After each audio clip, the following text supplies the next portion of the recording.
disinilah nanti akan ada perbedaan dalam menentukan kategori hak asasi manusia. Yang dimaksud dengan hak asasi itu seperti apa. Namun yang dinamakan dengan hak asasi itu ada batasannya, ada koridornya. Kalau dalam Islam itu ada dikenal dengan maqasid syariah, yaitu demi untuk menjaga 5 perkara pokok yang disebut dengan daruriyatul khams. Tentu yang lesbian dan gay ini kan orientasi kepada sesama jenis. Ini tentu akan bertentangan dengan hifdzul nasl.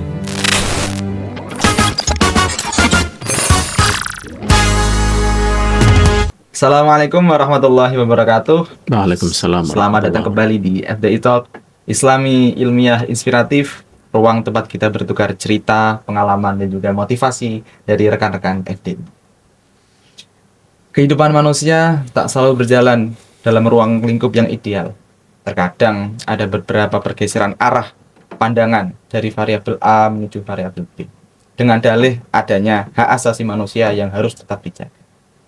Oleh karena itu, pada sesi kali ini, kita akan membahas isu yang menjadi perbincangan panjang di kalangan netizen, yaitu isu LGBT. Yang tentunya kita akan membahas dari sudut pandang fikih Islam. Dan kami telah menghadirkan seorang yang pakar dalam bidangnya, yaitu Dr. Imam Sujoko. Halo Ustadz. Halo. Jadi, sebelum kita ini lebih lanjut untuk membahas pada tema ini, Ustadz, boleh Ustadz menyapa dan juga memperkenalkan diri kepada para penonton. Baik, Assalamualaikum warahmatullahi wabarakatuh.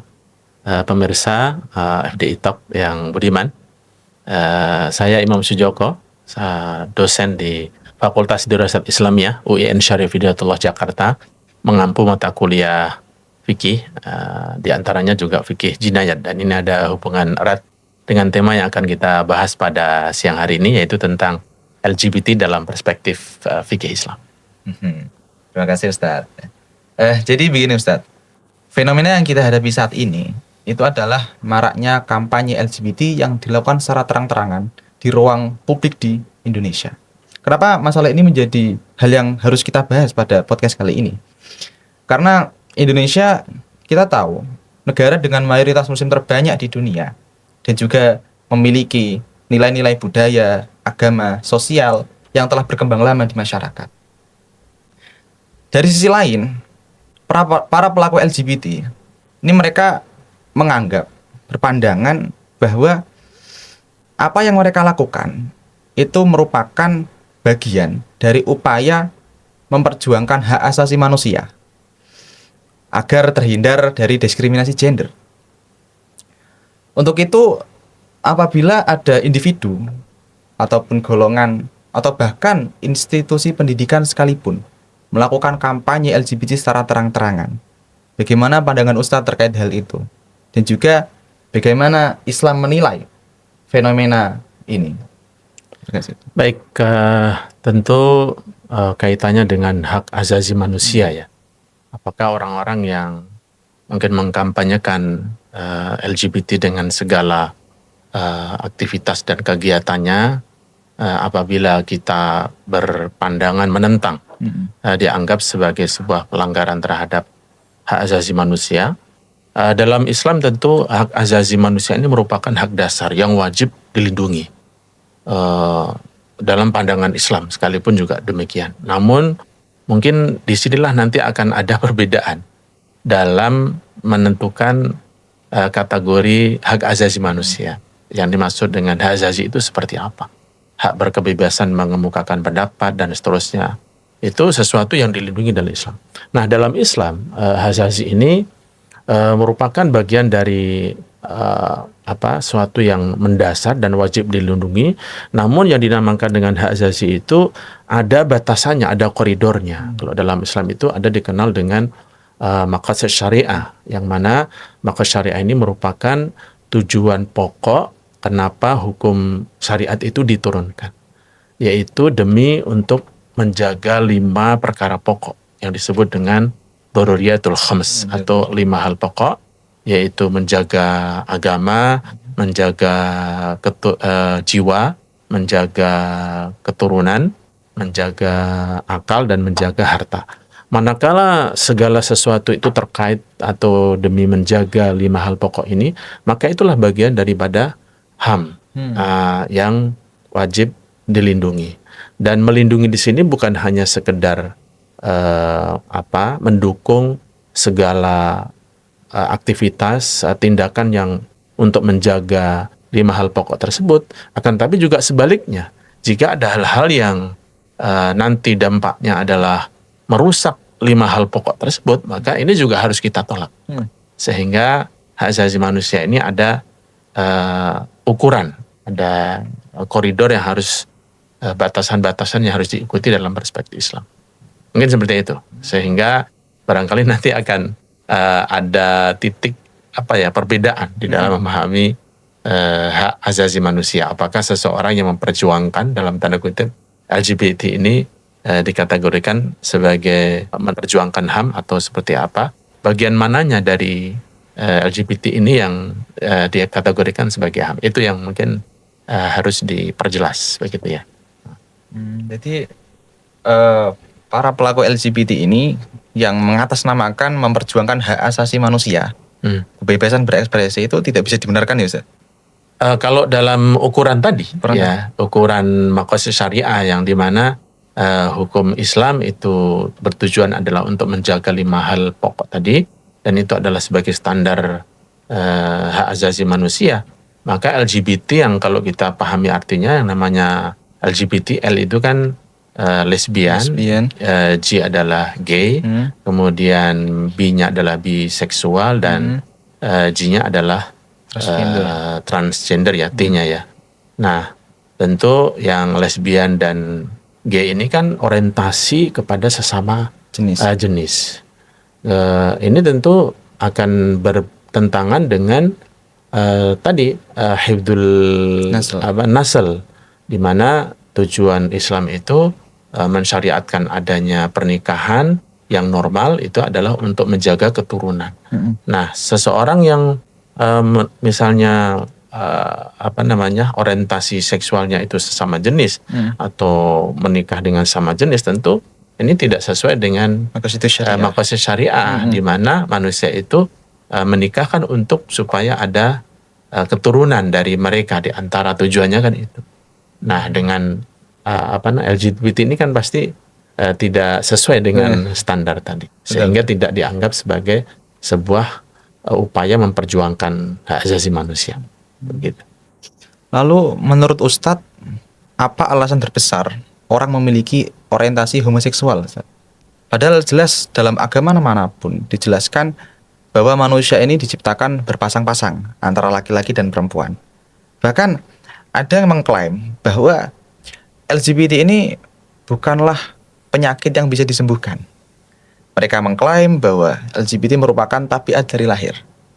Ya. Lalu bagaimana Ustaz, pandangan Ustaz mengenai hal itu? Ya, kalau yang saya pahami ya, bagaimana Islam menganggap LGBT ini bukan sebuah kodrat ataupun fitrah atau bawaan lahir ya, akan tapi dia merupakan kelainan dan juga bisa penyimpangan. Kalau misalnya seperti transgender itu kan seseorang yang kecenderungan baik emosional maupun seksualnya berbeda dengan gender aslinya ya, perempuan lahirnya tapi kemudian penampilan sebagai laki-laki atau sebaliknya. Kalau ini adalah penyimpangan ya.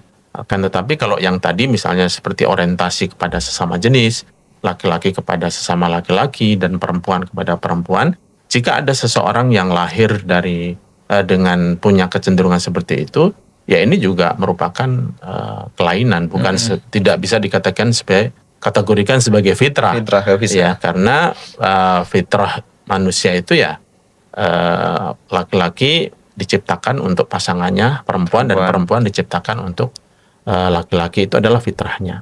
Kalau boleh saya analogikan ya, jadi kelainan itu ketika ada dalam seseorang dari sejak lahir tidak bisa dikategorikan sebagai sebuah bawaan yang kemudian dibiarkan dan didukung, bukan begitu. Akan tetapi ini adalah sebuah kelainan yang harus diobati. Mm-mm. Contohnya misalnya seseorang itu fitrahnya ya lahir mempunyai mulut, ada 2 bibir, telinga, ada lubangnya, hidung, ada 2 lubangnya. Tapi kalau seandainya ada manusia yang lahir bibirnya cuma 1, yang 1 belah, sumbing. Ya itu tentu bukan kita mengatakan fitrah, tetapi sesuatu yang harus diobati. Atau mohon maaf misalnya seseorang lahir dalam keadaan duburnya tidak berlubang. Kita kan tidak mengatakan ini sudah fitrahnya. Kan tidak demikian. Ini merupakan sebuah kelainan karena fitrahnya manusia itu ya lahir yang normal adalah punya dubur yang berlubang sehingga bisa untuk proses pembuangan dan seterusnya. Sehingga apabila ada orang yang lahir dengan kondisi seperti itu harus diobati. Orang yang mungkin tadi bibirnya tidak normal ya diobati dan bahkan harus sampai pada tingkat dioperasi dan seterusnya. Jadi kalau saya melihat ya berdasarkan bagaimana perspektif Islam ini tidak dikategorikan sebagai fitrah ya, tetapi sebuah kelainan yang harus diluruskan dan harus diobati. Kalau penyimpangan ya harus diluruskan. Ya, gitu. Terima kasih Ustaz. Lalu karena LGBT ini merupakan sebuah penyimpangan dan setiap kesalahan ini harus ada hukumannya, maka dalam perspektif fikih Islam, bagaimana ulama ini mendefinisikan dan juga mengkategorikan para pelaku LGBT? Apakah dalam hukumannya nanti mereka ini dikategorikan dalam hukuman hudud ataupun takzir atau kategori yang lain? Lalu apa alasannya Ustaz? Oke. Kalau dalam fikih ya yang kita tahu bahwasanya fikih ini membagi kejahatan ini ada 3 kategori ya. Ada yang qisas, kemudian ada hudud dan ada ta'zir. Qisas ini khususnya ketika kejahatan tersebut kaitannya dengan jiwa seseorang atau mungkin dengan fisik seseorang ya. Seperti membunuh. Membunuh itu pun nanti dikategorikan. Ada yang membunuh dengan sengaja, ada yang tidak sengaja, ada yang seperti sengaja, itu juga ada aturannya. Nah, kemudian yang kategori kedua itu adalah kejahatan yang masuk kategori hudud. Nah, di dalamnya itu diantaranya ada zina. Nah, memang ada sebagian ulama yang menganalogikan atau menyamakan kejahatan LGBT yang liwat dan homo ini disamakan dengan zina begitu. Bahkan zina sendiri kan terbagi dari pelakunya ada 2 ya. Pelaku zina yang orang yang sudah berkeluarga atau muhsan dan pelaku zina yang belum berkeluarga ghairu muhsan, dan itu hukumannya berbeda. Namun untuk kasus LGBT khususnya misalnya liwat ya. Liwat ini adalah gay sesama laki-laki. Ini dihukumi dengan hukuman zina yang paling berat yaitu hukuman rajam seperti itu.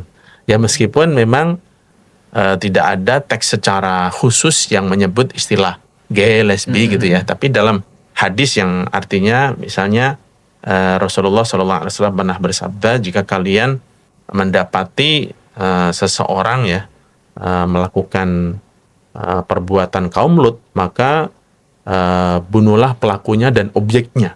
Sampai seperti itu ya. Meskipun mungkin status hadis ini sebagian ulama ada yang mengkategorikan sebagai hadis sahih dan tidak, namun tidak sedikit dari kalangan ulama yang menganalogikan bahwasanya liwat ataupun gays, penyimpangan ya sesama jenis, hubungan sesama jenis ini dikategorikan sebagai sebuah hudud ya.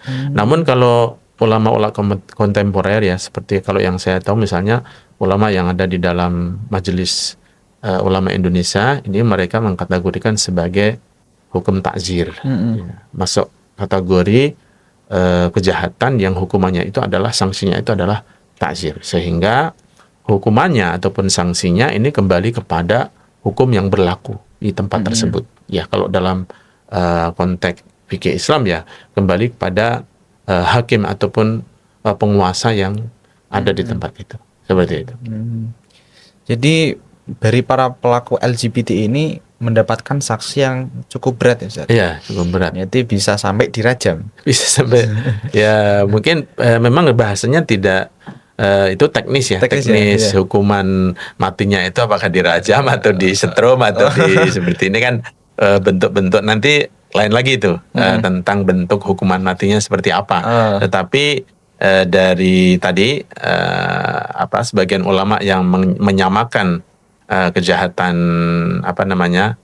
liwat ini sama dengan zina, itu diberikan sanksinya atau sanksi yang sesuai adalah hukuman zina yang tertinggi, yaitu hukuman mati. Kalau dalam zina kan memang dirajam ya, dirajam, dilempar batu sampai mati ya. Begitu.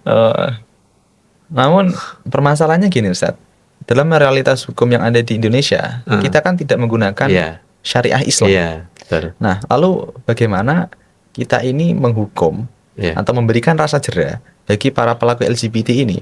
Apakah cukup diproses dengan hukum positif saja? Ataupun ada cara lain Ustaz? Oke, tentu secara prinsip ya terkait tentang LGBT ini, penyimpangan seksual ini ya, ada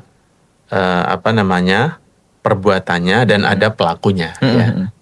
Tentu secara fikih Islam tadi sudah disampaikan ya, ini adalah sebuah kejahatan ya, namun dalam menegakkan sebuah hukum dan juga hukuman ataupun sanksi itu kan tidak bisa dilakukan oleh individu ataupun personal dari masyarakat setempat, kan tidak bisa. Jadi yang punya otoritas ataupun kuasa untuk menegakkan hukuman itu juga penguasa, dalam hal ini pemerintah.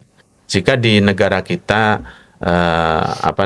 hukuman yang mengatur ataupun hukum yang mengatur tentang hal ini tidak seperti dalam dalam fikih Islam ya, kita mengikuti bagaimana hukum yang berlaku ya, karena sekali lagi bahwasanya yang punya kuasa otoritas untuk menegakkan hukuman itu adalah penguasa ataupun pemerintah. Jadi tidak bisa individu muslim ataupun lembaga swasta ataupun kumpulan dari para ulama misalnya membuat hukuman tersendiri, itu tidak bisa. Adapun yang bisa dilakukan adalah bagaimana seperti saat ini misalnya MUI mendorong pada pemerintah melalui lembaga pemerintah, DPR, Dewan Perwakilan Rakyat, untuk menyusun ataupun membuat undang-undang yang di dalamnya nanti ada sanksi bagi para pelaku LGBT seperti itu. Tapi anak-anak Gen Z ini sudah mulai melakukan sebuah gerakan untuk menentang para pelaku LGBT. Walaupun gerakannya ini sifatnya di media sosial, Ustaz. Seperti mereka bikin postingan atau bikin konten tentang normalisasikan hina boti di ruang publik. Apakah cara tersebut yang kesannya ini sedikit mendiskriminasi para boti atau para pelaku LGBT ini bisa dibenarkan, Ustaz? Dengan tujuan mereka yang agar para pelaku LGBT ini tidak semakin marak di Indonesia. Mungkin ini bagian daripada salah satu barangkali respon terhadap apa yang dilakukan oleh mereka-mereka yang mungkin mengkampanyekan LGBT. Kalau menurut saya sih, saya secara pribadi ya ini sebagai bentuk respon yang baik ya, artinya ketika di sana ada gerakan kelompok orang yang mendukung, di satu sisi juga ada orang lain yang memberikan edukasi yang serupa begitu. Ya, ini kalau saya secara pribadi justru mungkin hal seperti ini patut untuk mendapatkan support dan barangkali dukungan. Selain daripada tadi ya pendekatan yang harus kita lakukan, memang kita menganggap ini adalah sebuah penyimpangan atau bahkan sebuah kejahatan ya LGBT itu, akan tetapi karena hukum yang ada di Indonesia belum ada yang mengatur secara spesifik ya, tetap pendekatan personal yang sifatnya tadi untuk menyadarkan, memberikan edukasi kepada masyarakat bahwasanya adalah sebuah penyimpangan atau bahkan sampai pada kejahatan, ini sesuatu yang harus kita sampaikan ya, karena dalam perspektif fikih pun sebenarnya mencegah kemungkaran ya, ini juga juga harus dilakukan, tidak hanya sebatas kita mengingkari saja, tidak setuju saja, kan, tapi juga ada aksi-aksi yang menentang hal itu. Ya, menurut saya ini adalah perkara yang positif, hanya saja mungkin nanti seperti apa teknisnya ya, jangan sampai melakukan satu tindakan yang tujuannya positif tapi justru menimbulkan kemungkaran yang lebih besar. Karena di sana juga ada satu kaidah fikih yang disebutkan idza kana ingkarul munkar yuaddi ila munkaril akbar fa ingkaruhu munkarun. Jika sebuah tindakan mengingkari sebuah kemungkaran itu menimbulkan kemungkaran yang lebih besar, maka tindakan pengingkaran itu merupakan kemungkaran tersendiri begitu. Jadi ini mungkin kaitannya dengan dakwah ya, seperti itu ya. Karena dalam Islam pun juga ketika kejahatan itu dilakukan secara terang-terangan dan itu sudah menyangkut wilayah publik dan sudah kategori kejahatan, maka ini ya ada pihak otoritas yang harus menanganinya begitu.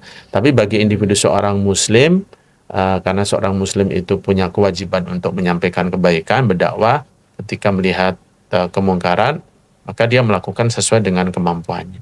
Ya, mungkin dalam sabda Nabi yang cukup masyhur yang artinya jika melihat kemungkaran maka rubahlah dengan tangan, kekuasaan. Jika tidak mampu dengan lisan, jika tidak mampu minimal hati kalian itu ada pengingkaran terhadap kejahatan. Seperti itu. Terima kasih atas pencerahannya. Lalu bagaimana kita ini sebagai masyarakat sipil dan juga sebagai mahasiswa Islam, terkhususnya masyarakat mahasiswa FDI, menghadapi para pelaku LGBT ini, Ustaz? Na'udzubillah kalau mereka ini adalah orang-orang terdekat, teman kita, saudara kita, atau tetangga kita. Apa yang harus kita lakukan? Bagaimana pendekatan yang paling baik untuk menghadapi hal tersebut, Ustaz? Oke, jadi mungkin khususnya sebagai mahasiswa yang disiplin ilmunya itu keagamaan begitu ya. Kan na'udzubillah ya, sampai misalnya ada orang terdekat kita, kerabat kita, semoga kita dijauhkan dari penyakit ini ya. Tentu ada sikap terhadap perbuatan dan ada sikap terhadap pelaku perbuatan. Ya, secara mendasar perbuatan tersebut kita mengingkarinya ataupun menganggap membenci perbuatan itu. Akan tetapi kepada pelakunya ya, tentu ya dalam agama Islam pun ya, dalam fikih Islam juga kita diperintahkan ya untuk senantiasa melakukan pendekatan secara secara personal dengan tetap memberikan edukasi bahwasanya perbuatannya adalah perbuatan yang menyimpang, mengajak dia untuk bertaubat kembali ke jalan yang benar, dan ini bukan sebuah fitrah bawaan seperti yang mungkin diyakini oleh sebagian orang yang tidak bisa diobati ya. Jadi prinsipnya manakala itu adalah sebuah penyimpangan, sebuah penyakit, itu pasti ada obatnya. Ya, asalkan ada kemampuan ya. Dan juga mungkin diarahkan, dipahamkan tentang agama, bahwasanya tujuan hidup termasuk dalam pernikahan itu adalah diantaranya untuk menjaga kelestarian keberlangsungan hidup manusia dengan adanya keturunan. Sementara LGBT ini tidak demikian, justru akan menyetop ya, akan membatasi atau menyetop adanya keberlangsungan kehidupan manusia ya. Tentu selanjutnya juga pendampingan secara psikologi dan spiritual ini perlu dilakukan secara terus-menerus tanpa henti ya. Apalagi mahasiswa FDI yang punya latar belakang agama ini jangan sampai ya terkontaminasi dengan pola pikir yang seperti tadi ya, atas nama mungkin kebebasan berekspresi ataupun mendukung HAM. Ini harus didudukkan secara benar, mana yang masuk kategori HAM, mana yang masuk kategori fitrah, mana yang masuk kategori penyimpangan, dan mana yang masuk kategori perbuatan yang melanggar hukum. Ini harus dipahami ya. Saya tentu sebagai dosen di FD juga ya, sangat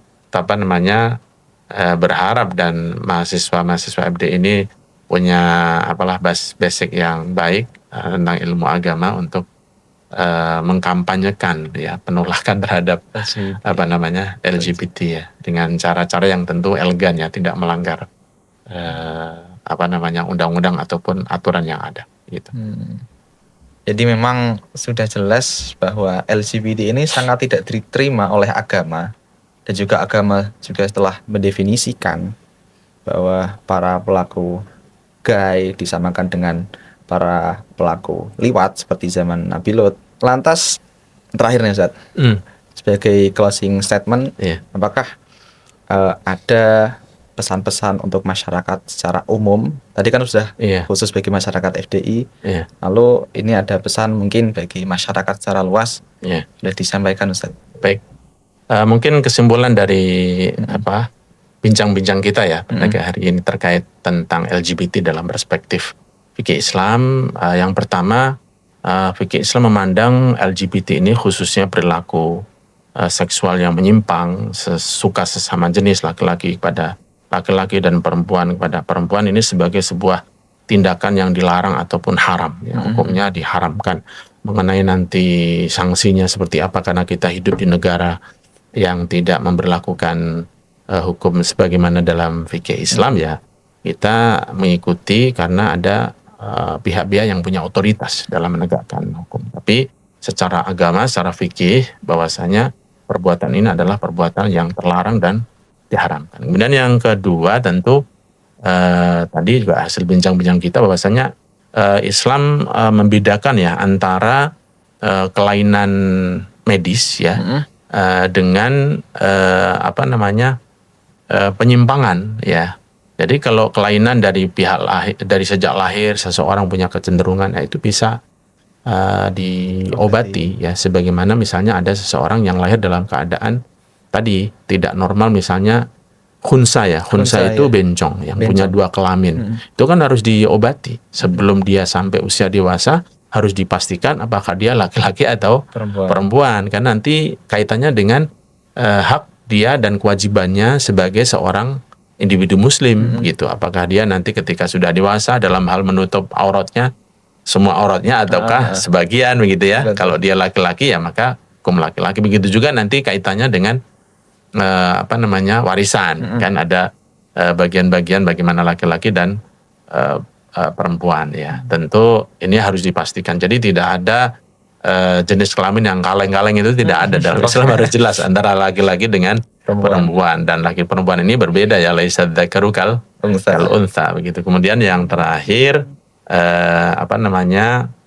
pendekatan hukum Islam bertujuan untuk ya menjaga tatanan tadi ya, menjaga agama, menjaga keturunan, dan menjaga akal, menjaga pokoknya tatanan sosial itu dalam koridor tadi. Maka syariah itu sebenarnya Islam menata hal itu semuanya. Jadi LGBT ini penyimpangan itu tentu bertolak belakang dengan maqasid syariah. Oleh karena itu masyarakat harus ya memahami, apalagi masyarakat Indonesia yang mayoritas Muslim, tentu tahu bagaimana posisinya dia sebagai seorang Muslim ya, harus paham tentang agamanya begitu.